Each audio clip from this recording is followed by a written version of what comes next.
오늘 이 본문 말씀 가지고 왕의 3대 사역이라는 이 말씀 나눌 때에 예수님께서 어떤 사역을 하셨고 또 그리스도인들에게 어떤 소명을 주셨는지 함께 나누는 시간 갖도록 하겠습니다. 마태복음 4장에는 굉장히 많은 이야기가 기록되어 있는데 예수님께서는 2000년 전에 이 땅에 오셔서 참으로 많은 일들을 행하셨습니다. 그런데 이 마태는 이 주님께서 행하신 수많은 일들, 이 땅에 오셔서 하셨던 일들을 세 가지로 압축해서 소개하고 있습니다. 그것은 무엇이냐면 오늘 본문 말씀 다시 한번 요 말씀 말고요. 여기 보면 세 가지를 이야기하고 있죠. 예수님께서 첫 번째 어떻게 하셨습니까? 회당에서 가르치시고, 두 번째로 천국 복음을 전파하셨고, 세 번째로 모든 병과 모든 약한 것을 고쳐주셨다라는 것입니다. 예수님께서는 저렇게 가르치시고 전파하시고 고쳐주시는 이 치유의 사역을 통해서 무엇을 이루셨냐면, 지난주에 우리가 나누었던 것처럼 하나님의 성품에 의해 다스려지는 하나님의 나라, 그래서 결핍이 아니라 풍성함, 걱정과 근심이 아니라 평안함, 죽음이 아니라 생명의 그 다스림, 그 풍성한 하나님의 나라를 이루기 위해서, 확장하기 위해서 저 세 가지 사역을 해 나아가셨다라는 것입니다. 자, 그래서 이 세 가지 사역이 어떤 사역들이었는지, 어떤 의미가 있는지 한 가지씩 보도록 하겠습니다. 첫 번째, 예수님께서는 어떻게 하셨습니까? 그들의 어디에서? 회당에서 가르치셨다라고 이야기하고 있습니다. 여러분, 회당에는 누가 모였을까요? 당시 회당에는 여호와 하나님을, 구약 성경을 진리로 믿고 따르는 믿음의 사람들이 회당에서 일주일에 한 번씩 모여서 함께 믿음의 시간, 그래서 토라의 말씀을 읽고 그것을 붙들고 기도하고 찬양하는 그런 시간을 회당에서 가졌습니다. 토요일이죠. 유대인에게는 그렇게 안식일을 가졌는데, 바로 지금의 교회와 이 회당은 매우 흡사한 신앙 공동체였습니다. 예수님은 먼저 주로 어디에서 가르치셨다? 이 회당에서 하나님 나라의 복음을 가르치셨던 것을 볼 수 있습니다. 왜냐하면 그 회당에는 진리에 대한 목마름, 그리고 하나님에 대한 목마름, 누군가 메시아가 와서 내 삶을 이끌어 주시고 내 삶을 구원하시기를 원하는 그런 목마름이 있는 사람들이 주로 어디에 모였기 때문일까요? 회당에 모였기 때문에 예수님께서 그 회당에서 가르치셨습니다. 보면 예수님께서는 또 우리가 회당에서 어떤 말씀을 가르치셨는지를 발견할 수 있는 부분이, 예수님께서 이사야서를 펼쳐셔서 모여있는 사람들에게 그 말씀을 읽어주시고 메시지가 메시아가 임하였음을 말씀하셨던 그런 적이 있습니다. 제가 누가복음 4장 말씀을 17절에서 21절 말씀을 잠깐 읽어드리겠습니다. 예수님께서 회당에서 무엇을 가르치셨냐? 선지자 이사야 글을 드리거늘 책을 펴서 이렇게 기록된 데를 찾으시니, 예수님께서 이제 이 말씀을 읽으시는 거죠. 주의 성령이 내게 임하였으니 가난한 자에게 복음이 전하게 하시려고 내게 기름을 부으시고 나를 보내사 포로된 자에게 자유를, 눈먼 자에게 다시 보게 함을 전파하여 눌린 자를 자유롭게 하고 주의 은혜의 해를 전파하게 하려 하심이라 하였더라. 책을 덮어 그 맡은 자에게 주시고 앉으시니 회당에 있는 자들이 다 주목하여 보더라. 이에 예수께서 그들에게 말씀하시되 이 글이 오늘 너희 귀에 응하였느니라 하시니. 아멘.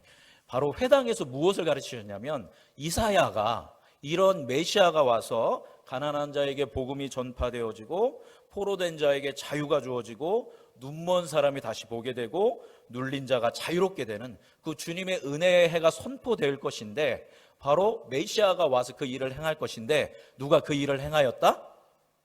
내가. 그래서 이 말씀이, 이 글이 너희에게 응하였다라고 말씀하시는 것입니다. 그래서 하나님 나라의 복음, 하나님 나라의 구원의 소식이 예수 그리스도를 통하여서 이루어진 것에 대해서 회당에서 가르치셨습니다. 그것만 가르치신 것이 아니라 예수님의 가르침을 보면 하나님 나라의 백성, 여러분 모두가 하나님 나라의 백성 아닙니까? 하나님의 나라의 백성이 어떤 가치를 붙들고 살아야 하는가, 어떤 라이프 스타일, 그러니까 어떤 삶의 방식을 가지고 살아야 하는지, 그리스도인이 무엇을 위하여 살아야 하는지, 어떻게 살아야 하는지를 예수님은 끊임없이 가르치셨다라는 겁니다. 오늘 본문 말씀 보면 회당에서 가르치셨다고 했는데 회당에서만 가르친 게 아닙니다. 이제 다음 주부터 이제 저희가 이제 마태복음 5장, 6장, 7장을 굉장히 중요한 부분입니다.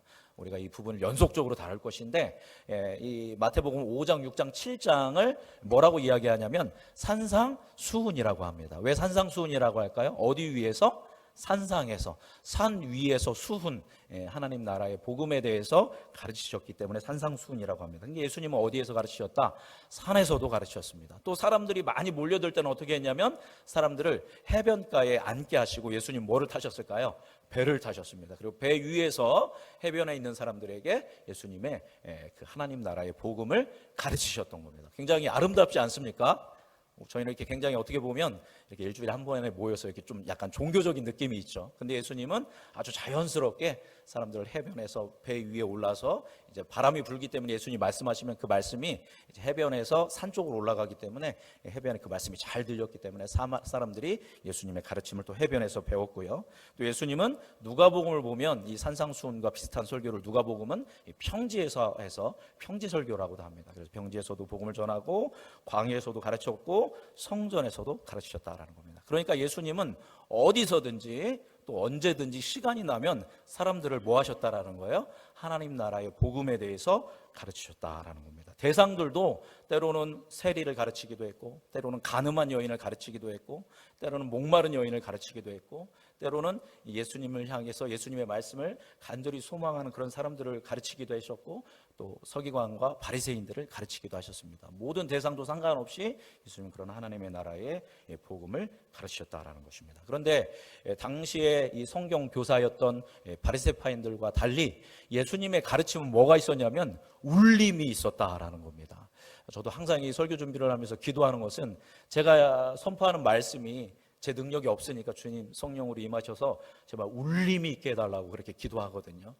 여러분이 설교 들을 때도 지만근 목사가 울림 있는 설교를 할 수 있도록 여러분 저를 위해서 중보기도 해주시고, 주님 부족한 말씀이더라도 저 말씀을 통해서 내 안에 울림이 있게 해주십시오. 그렇게 기도하면서 믿음으로 말씀 우리가 함께 들었으면 좋겠습니다. 그러한 울림이 있었던 거예요. 예수님이 말씀하시면 바리새파인들이 말을 하면 이게 흩어져요. 흩어지는데 예수님이 말씀하고 가르쳐 주시면 그 마음에 막 공명이 일어나고 울림이 일어났던 것이죠. 또 바리새파인들의 그 가르침은 큰 권위가 없었는데, 똑같은 말씀인 것 같아도 예수님의 가르침은 뭐가 있었냐면 권위가 있었다라는 겁니다. 예수님의 말씀에 권위가 있었던 이유는 뭐냐면, 바리새파인들은 그냥 입술로만 많이 가르쳤습니다. 목회자들이 빠질 수 있는 가장 큰 함정인데, 제 부족함이기 때문에 여러분의 고백하는데, 또 여러분이 또 저를 위해 기도해 주시는 것은, 목사가 요즘 그 한국교회가 문제가 뭐냐면, 좋은 말씀 얼마나 인터넷에 많습니까? 훌륭한 말씀을 선포하는데 목회자들이 그런 말씀대로 살아가지를 못하는 거예요. 그래서 말씀은 좋은데 삶은 엉망이어서 많은 대형교회 목사님들이 무너지고, 여러 목사님들이 무너지는 그런 모습들이 있는 걸 볼 수 있습니다. 우리가 그걸 비난할 게 아니라 제발 이 한국교회 목회자들이, 지만근 목사가 무엇대로 살게 하여 주옵소서, 말씀 가르치는 대로 선포하는 대로 살게 해달라고 기도를 해야 또 우리 이 한국교회가 회복되어질 줄 믿습니다. 바리새파인들이 증거할 때 바리새파인들은 그 행함이 없었는데, 누구의 가르침은? 예수님은 어떻게 사셨다라는 거예요? 가르치신 대로 그대로 사시는 거예요. 그러니까 누가 봐도 그분의 말씀은 그냥 흩어지는 말씀이 아니라 권위가 있었다라는 것이죠. 말씀을 실제적으로 행하시는 그 예수 그리스도의 가르침이 있었기 때문에 예수님의 말씀은 권위가 있었습니다. 그래서 성경은 예수님에 대해서 기록할 때 예수님을 랍비다, 교사다, 선생님이다 이렇게 기록하고 있는 것을 볼 수 있습니다. 예수님은 그와 같이 첫 번째로 회당에서, 그리고 산에서, 또 해변에서, 길가에서, 성전에서, 어디서든 하나님 나라의 복음에 대해서 대상이 누구든지 가르치셨다라는 겁니다. 열심히 가르치셨어요. 예수님이 왜 이렇게 그렇다면 열심히 가르치셨을까요? 여러 가지 이유가 있겠죠. 그런데 가장 중요한 이유는, 예수님이 열심히 가르친 이유는 누구를 세우기 위해서였을까요?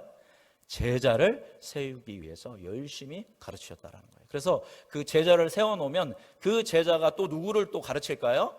제자를 또 가르치는 겁니다. 또 그 제자가 또 제자를 가르치는 이러한 예수님의 계획이 있었던 거예요. 예수님의 전략이 있었던 겁니다. 그래서 어떻게 하든 사람들을 제자 삼고 가르쳐서 말씀대로 살 수 있도록 그렇게 열심히 가르치셨던 것입니다. 우리 오늘 본문 말씀 표 해놓고 우리 잠시 말씀 찾아보도록 하겠습니다. 마태복음 28장 제일 뒤에 있습니다. 유명한 말씀이죠. 우리가 외워야 하는 말씀인데, 마태복음 28장 19절에서 20절 말씀.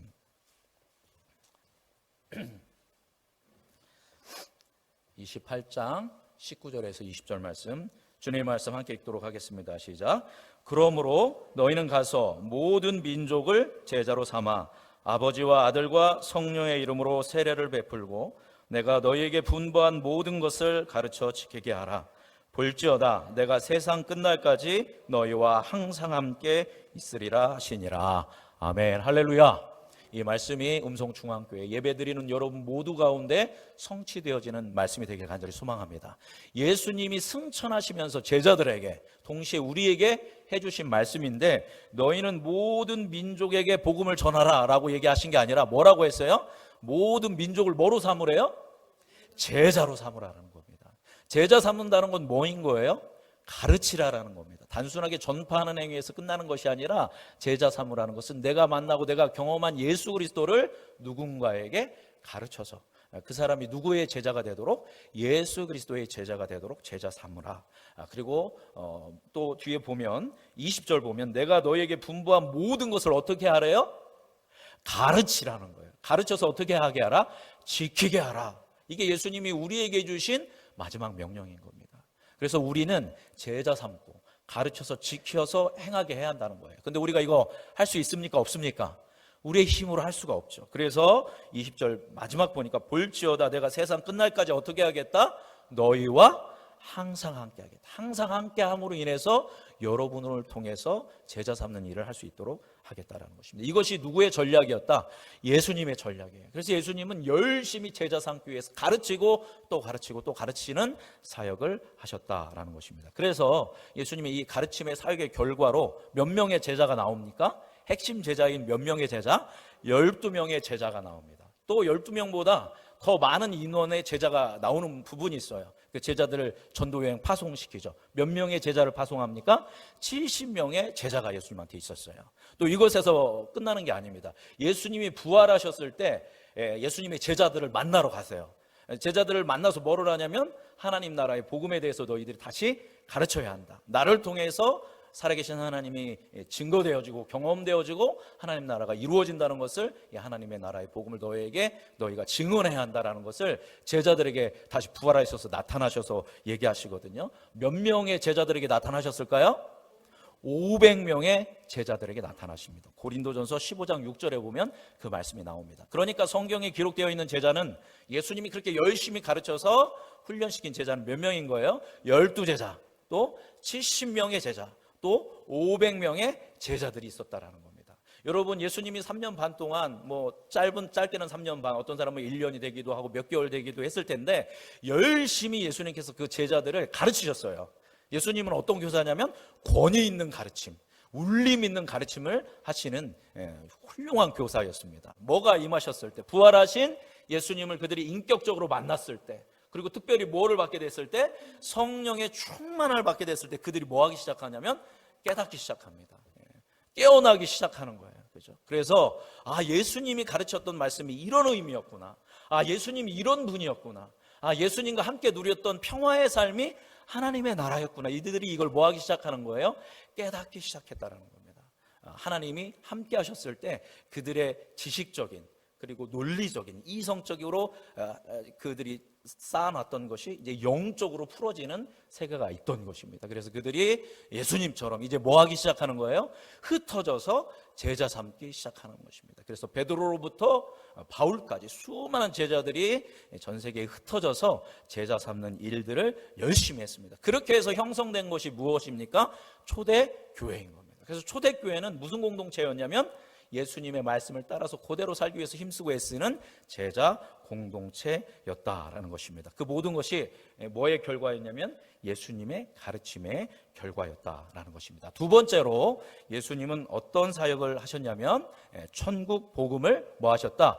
전파하셨다라는 겁니다. 전파하셨는데 뭐를 전파하셨다라는 거예요? 천국의 복음을 전파하셨습니다.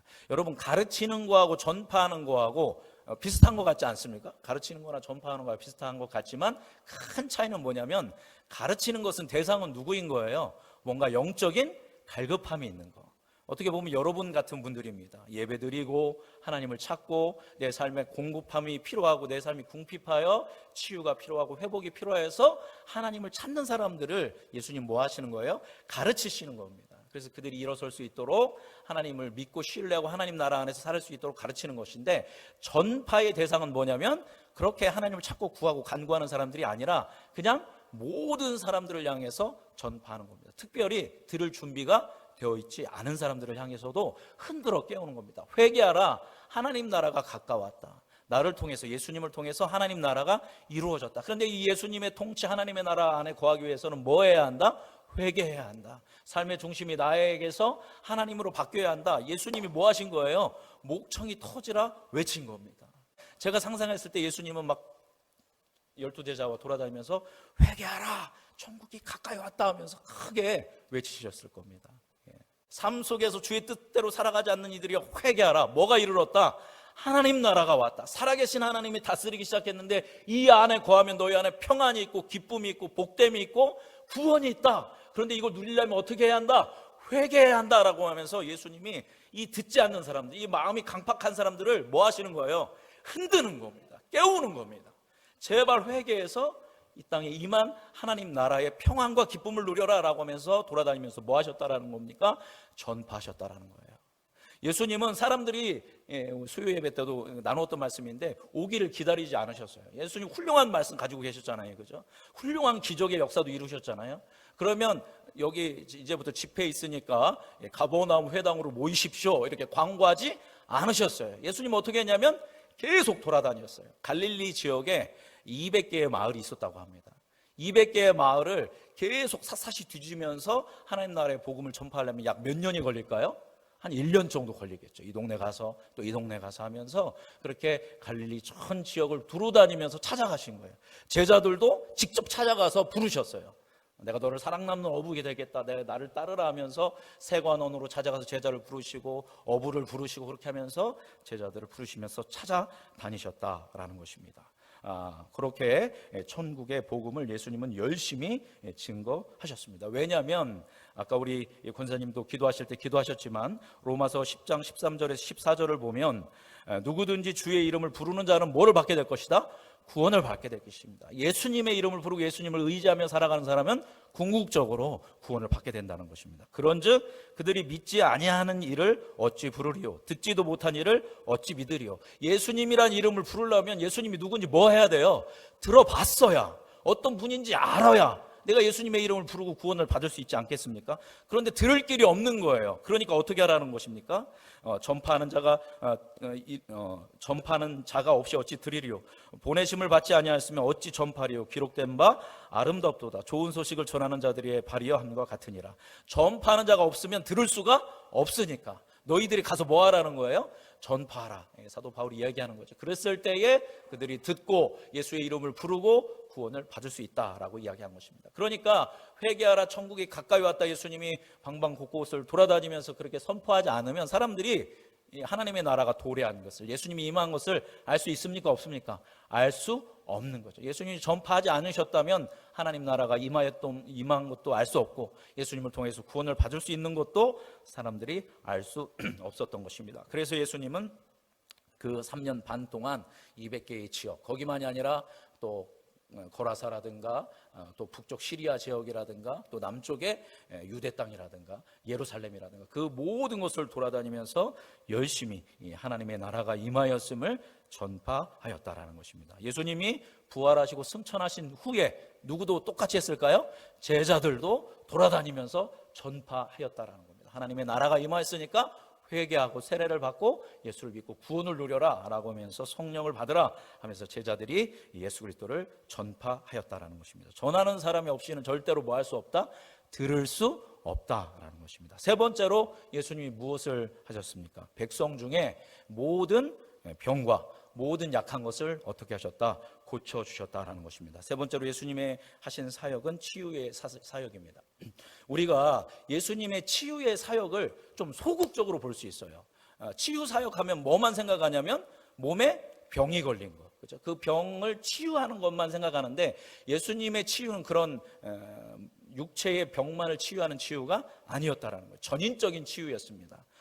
몸의 병도 치유해 주셨고 장애인들의 몸을 회복시켜 주시기도 하셨고, 또 세리와 창녀와 같은 사람들, 마음이 상한, 마음의 병이 걸린 사람들을 치유해 주시기도 하셨고, 또 귀신에 사로잡혀 있는 그런 영적인 질병 가운데 있는 사람도 또 치유해 주셨다라는 것입니다. 여러분, 우리가 그거 잘 알지 않습니까? 영이 병들면 마음이 병들어요. 또 마음이 병들면 또 뭐가 병듭니까?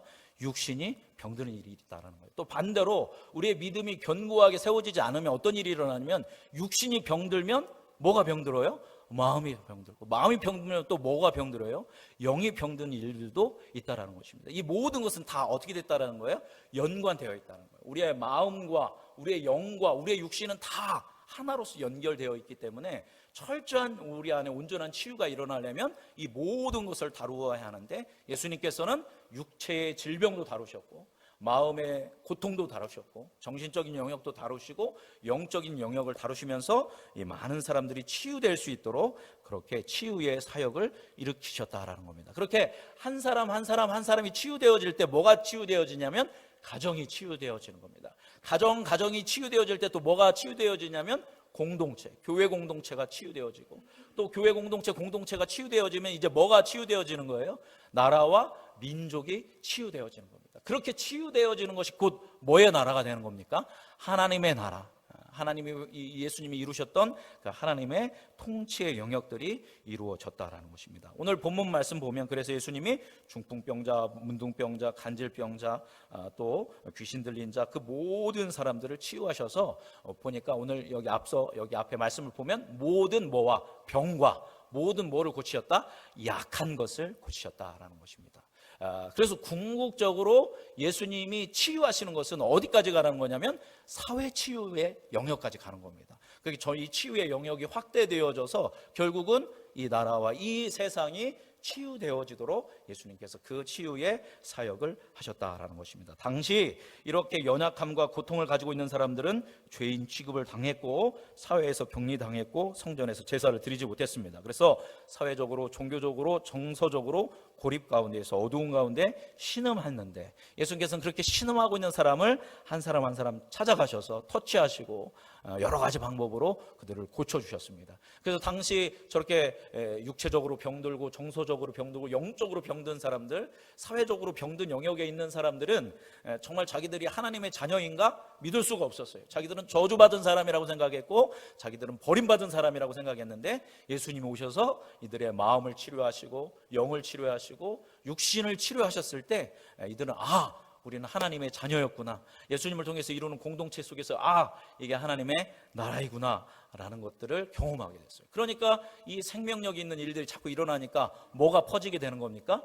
예수님에 대한 소문들이 퍼지게 되는 것입니다. 오늘 본문 말씀 25절 한번 띄워주시겠습니까? 자, 25절 말씀 읽어보겠습니다. 24절부터 25절까지 읽어보겠습니다. 시작. 그의 소문이 온 수리아에 퍼진지라. 사람들이 모든 앓는 자, 곧 각종 병에 걸려서 고통당하는 자, 귀신 들린 자, 간질하는 자, 중풍병자들을 데려오니 그들을 고치시더라. 25절. 갈릴리와 데가볼리와 예루살렘과 유대와 요단강 건너편에서 수많은 무리가 따르니라. 아멘. 예수님의 이 치유의 사역을 통해서 수많은 사람들이 회복되어지며 우리가 하나님 나라의 자녀이구나, 하나님 나라의 백성이구나, 그래서 하나님의 통치 가운데 거하면서 이렇게 하나님 나라가 확장되는 일을 하셨다는 것입니다. 그래서 예수님의 세 가지 사역, 첫 번째 뭐 하셨다? 가르치셨다. 두 번째 뭐 하셨다? 전파하셨다. 세 번째 치유하시는 이 사역을 하셨다라는 것입니다. 앞서 말씀드린 것처럼 예수님께서는 이제 네 번째로 보면 중요한 게 뭐냐면, 예수님께서 오늘 본문 말씀 보면 온 갈릴리에 어떻게 하셨다? 두루 다니셨다라고 기록되어 있는 것을 볼 수 있습니다. 그래서 예수님은 앞서 말씀드린 것처럼 사람들을 찾아다니셨죠. 제가 굉장히 좋아하는 단어 중에 한 단어가 뭐냐면 돌봄입니다. 돌봄. 이전에도 한번 말씀드렸던 것인데, 돌봄은 명사죠. 동사로 하면 돌보다라는 단어이죠. 우리 음성중앙교회가 서로 돌볼 수 있는 교회가 되기를 간절히 소망합니다. 그런데 이 돌보다 무슨 뜻일까? 돌보다 말 그대로 하면 뭐를 본다는 얘기예요? 돌을 본다. 썰렁한 유머인데 돌을 본다는 얘기는 아니지 않습니까? 돌보다. 어원을 찾아보니까 돌아서 보다. 잡개는 고개를 돌려서 뭐 한다라는 거예요? 주위를 본다라는 거예요. 주위에 그래서 돌아봐서 고통과 어려움이 있는 사람들을 뭐 한다라는 거예요? 도와준다라는 거죠. 한번 여러분 돌보시겠습니까? 고개를 이렇게 돌아서 한번 보시겠습니까? 서로를. 이게 돌보는 거예요. 자, 이게 소극적이고 적극적으로 얘기한다면 예수님이 갈릴리의 200개 지역을 뭐 하시는 거예요? 돌아다니시는 거예요. 돌아다니면서 예수님이 뭐 하시는 거예요? 보는 거예요. 저 사람이 어떤 어려움이 있는지, 영적인 어려움, 정서적인 어려움, 육체적인 어려움, 경제적인 어려움, 그런 뭐 어떤 어려움 가운데 있는지를 예수님이 뭐 하신다? 보시는 거예요. 근데 여러분, 예수님 안에는 뭐가 있냐면 사랑이 있었다라는 거예요. 사랑이 있기 때문에 돌아다니시고 관심이 생기고, 관심이 생기면 보게 돼 있고, 보게 되면 마음에 뭐가 일어나냐면 감동이 일어나는 겁니다. 불쌍한 사람을 보면 불쌍한 마음이 일으키는 거예요. 누군가가 사고를 당하고, 누군가 어려움을 당하고, 누군가 질병에 걸리고, 누군가 어려움이 당하면 그럴 줄 알았어. 주일 안 하더니 뭘 안 하더니 이렇게 가면 그건 전혀 예수님의 뜻이 아닙니다. 누군가 어려움이 생기면 그걸 보는 거죠. 그리고 그 아픔을 뭐 하는 거예요? 공감하는 겁니다. 뭐가 있으니까? 사랑이 있으니까. 예수님 안에 그런 사랑이 있었기 때문에 보고 공감이 일어나고 긍휼이 여기었기 때문에 예수님은 또 거기서 멈추는 게 아니라 행동하시는 거예요. 행동하셔서 뭐 하시는 거예요? 가르쳐 주시고, 또 전파하시고, 또 필요하면 치유하셔서 그들을 돌보셨다라는 겁니다. 그래서 이 돌봄이라는 말을, 돌아보다라는 말을 신앙적으로 교회에서 많이 쓰는 말로 한다면 뭐냐면 신방하는 거예요. 신방. 그죠? 신방은 목사만 하는 게 아니라 권사님들이, 집사님도 신방할 수 있고, 또 믿음의 선배들이 또 신방할 수 있고, 또 우리가 서로 신방할 수 있다라는 거죠. 지금 사실 이제 코로나19 때문에 우리가 그러지는 못하고 있지만, 그렇게 우리는 서로 뭐 해야 한다는 거예요? 돌아봐야 한다는 거예요. 예수님은 그렇게 온 갈릴리, 온이라는 단어 전체를 뭐 하셨다? 돌아보시면서, 두루다니면서 이렇게 전파하시고 가르치시고 고치시는 일들을 통해서 흑암에 있는 백성들에게 빛을 보여주셨다는 거예요. 절망 가운데 있는 사람들에게 소망을 주시면서 그렇게 하나님의 나라를 확장시켜 나가셨다라는 것입니다. 자, 이것을 누가 그대로 했다라는 거예요? 제자들이 가르침 받은 대로 제자들도 이제 어떻게 했냐면 가르치고 전파하고 치유하는 일들을 했습니다. 그리고 이제 18세기, 19세기, 20세기는 선교의 시대입니다. 이제 복음이 주로 서양권에 있었다면 19세기, 20세기에 들어가면서 아시아로 복음이 선포되어지고 아프리카로 복음이 증거되어지고 하면서 복음이 전 세계로 확장되었습니다. 그때 선교사들이 이 역시 선교사들도 가르치고 전파하고 치유하는 일들을 했습니다. 그러나 시대가 흘렀기 때문에 방식이 좀 바뀌었죠. 가르치기 위해서 선교사들이 뭐를 세웠을까요? 학교를 세웠습니다. 우리 연세대, 이화여대, 고려대, 이 명문대학들 다 누가 세운 대학일까요? 선교사들이 세운 대학입니다. 그죠? 그래서 학교를 세워서 사람들을 가르치고 계몽하고 깨닫게 하고, 그래서 글을 읽어서 성경을 읽을 수 있도록 학교를 세웠다라는 겁니다. 또 가는 곳마다 선교사들이 또 뭐를 세웠을까요? 교회를 세웠습니다. 교회를 세우면서 교회를 거점으로 해서 복음을 전파하는 일들을 행했습니다. 자, 그래서 가르치고 전파했죠. 그리고 선교사들이 뭐를 세웠을까요? 마지막으로 병원을 세웠습니다. 대부분의 병원, 우리나라 병원들도 제가 설교 시간에 몇 번 나눴지만 지금 우리나라의 그 굉장히 탁월한 병원들도 다 누가 세운 병원들이에요? 찾아보면 선교사들이 세운 병원이라는 겁니다. 그래서 선교사들이 이제 이 제국주의 시대에 실수도 한 것도 있지만 그럼에도 불구하고 오직 예수 그리스도의 복음을 들고 오지로 가서 학교를 세워서 교회를 세워서 병원을 세워서 가르치고 전파하고 치유하는 사역들을 열심히 했습니다. 그리고 지금 몇 세기가 됐어요? 21세기가 되었습니다. 21세기에도 우리 음성중앙교회는 뭐를 해야 합니까? 가르치고 전파하고 치유하는 일들을 우리가 해야 돼요. 왜냐하면 우리는 누구의 몸이기 때문에? 예수님의 몸이기 때문에. 예수님께서 부활하시고 승천하셔서 예수님의 육신은 이곳에 없지만 예수님의 육신은 무엇으로 존재하고 있냐면 교회로 존재하고 있어요. 그래서 우리는 예수님의 제자된 자로서, 교회는 예수님의 몸된 자로서 뭐를 해야 돼요? 가르치고 치유하고 전파해야 돼요. 21세기에 맞게, 요즘 시대에 맞게 우리는 이 일을 행해야 한다는 거예요. 특별히 우리는 지금 뭐의 시대 속에 있냐면 코로나19의 시대 속에 있어서 이 세상은 교회가 뭐 하기를 원하고 있을까요? 니들 뭐 해라? 가만히 있어라. 세상은 그렇게 이야기를 해요. 그러니까 교회는 뭐 할 수밖에 없어요? 위축될 수밖에 없어요. 가르치지도 못하고 또 전파하는 것도 어렵고 치유하는 것도 어렵습니다. 또 이 20세기까지는 이 선교사들과 교회가 이런 일을 많이 했는데 이제 사회 수준이 굉장히 높아지면서 이제 사회가 복지국가로 가고 있는 거예요. 그죠? 그래서 원래 예전에 한 20여 년 전, 10몇 년 전만 해도 대부분의 사회복지단체는 어디에서 운영하고 있었냐면 기독교 단체에서 운영을 하고 있었어요. 그런데 그 모든 사회복지단체라든가 어린이집이라든가 뭐 이런 방과후라든가 이런 것들을 다 어디로 귀속시키기 시작했냐면 교육부로 다 나라로 귀속시키기 시작했어요. 그래서 어린이집도 후원을 받으려면 다 들어가야 하는 부분. 그래서 어디에 통제를 받게 되냐면 나라의 통제를 받는 어떤 이런 상황들 속에 오게 됐다는 거예요. 그러면서 그리고 이제 전문가들이 많이 나오기 시작하는 거예요. 그래서 이 모든 교육은 누구에게 맡겨라? 전문가에게 맡겨라. 치유 누구에게 맡겨라? 전문가에게 맡겨라. 그러면서 교회가 열심히 하였던 모든 구제의 일들이라든가 치유의 일이라든가 교육의 일이라든가 이런 모든 일들을 어디가 다 가져가고 있는 거예요? 국가가, 사회가 다 가져가고, 이건 나쁜 거는 아니라고 봐요. 사회가 발달되고 있으니까. 다 가져가다 보니까 교회가 할 일이 있어요, 없어요, 이제? 없어지는 거예요.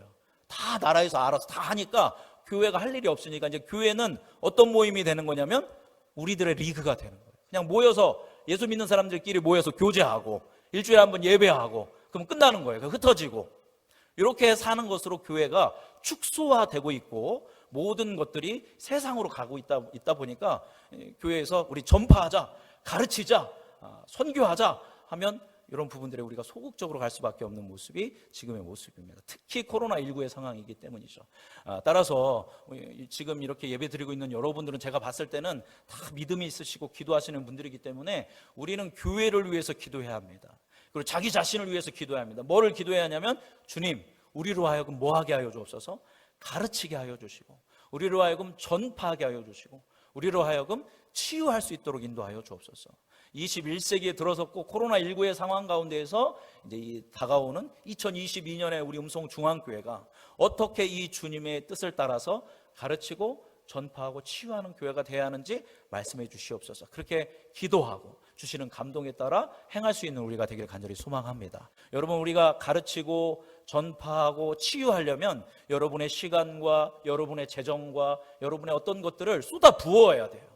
그러면 내가 손해보는 것 같고 내가 헌신하는 것 같고 교회 일에 충성하고 또 내 주위의 사람들한테 내 재정을 흘러보내서 여러분 힘들고 손해보는 것 같지만 전혀 그렇지 않습니다. 하나님께서는 그것을 통해서 여러분을 통해서 하나님 나라를 확장해 주시고 여러분들이 그 하나님의 나라를 더 확장할 수 있도록 여러분이 더 잘 가르치고 더 전파하고 더 치유할 수 있도록 더 많은 은사와 더 많은 재정과 더 많은 능력으로 우리를 채워줄 줄 믿습니다. 우리의 어떠함을 통해서가 아니라 무엇을 위해서? 하나님 나라가 확장되어지는 것을 위해서 우리를 그렇게 사용하여 주신다라는 것입니다. 오늘 말씀 우리가 기억하면서 왕 되신 예수님께서 가르치시고 전파하시고 치유하셨습니다. 여러분이 가르쳐주지 않으면, 여러분이 전파하지 않으면, 여러분이 치유하지 않으면, 여러분이 아니면 예수님을 들어보지도 못하고 예수님을 부를 수도 없는 사람들이 여러분 주위에 많다는 거 기억하시면서 여러분의 가정에서, 여러분의 직장에서, 여러분의 일터에서, 여러분의 교제권에서 예수님을 모르는 사람들에게 여러분이 예수님을 가르치고 전파하고 치유할 수 있는 우리 모든 음성중앙교회 성도님들 되시기를 예수 그리스도의 이름으로 축복합니다. 기도하겠습니다. 살아계신 하나님 아버지,